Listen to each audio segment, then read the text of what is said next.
So our first day of practice on the grass was like Wednesday. And, we're going through our scout offense. They're giving us a look from what Kurt Warner and the Arizona Cardinals offense is going to look like. And every time we caught an interception, we wasn't returning it. This was on Wednesday. Thursday, meetings before we actually get ready to go on the grass again, it was highlighted. Mike Tomlin, Dick LeBeau, they all were emphasizing the ability to not finish. And he said, you guys are catching these interceptions, but you're not finishing it. He said, you got to practice like you want to play on Super Bowl Sunday. So fast forward to the game, as you mentioned, they're driving. What people forget about what makes that play so special, they were about to score, and they were getting the ball after halftime. So you talk about almost stealing 2 possessions. You score, and you get the ball out of half. Momentum instantly shift. Worst case scenario, to kick a field goal. That's still great for them because they put points on the scoreboard right before having to get the ball back. Coach LeBeau called an all-out blitz. Something that he loved to do in the red zone, put pressure on the quarterback, don't let him sit and wait. We want to make him throw it when he's not ready.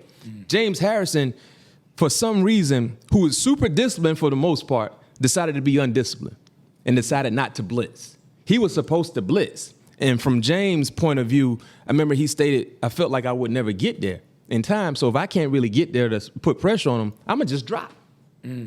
And Kurt Warner, being a student of the game, Hall of Famer, he knew James was supposed to be coming. He already knew what we were in based on our alignment. So he knew the play. He knew the play. He knew he had action. And it was a generic pick play that a lot of offenses run in the red zone. And 9 times out of 10, it's usually successful because someone's going to get picked because we're playing man-to-man. It's almost like a traffic jam for defenders. We're going to get caught up in traffic. Your car going to get through scot-free and go home.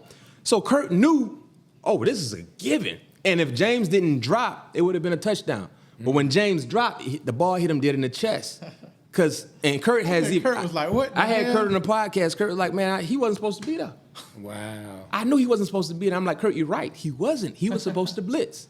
So that happened based on James just being undisciplined. And then when he caught the football, if you go back and look at the highlights, you saw a cavalry.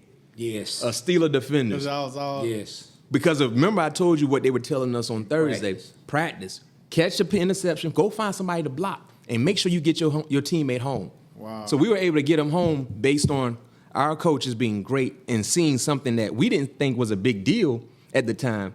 Made it a big deal. We corrected it, and it actually worked out for us on Sunday.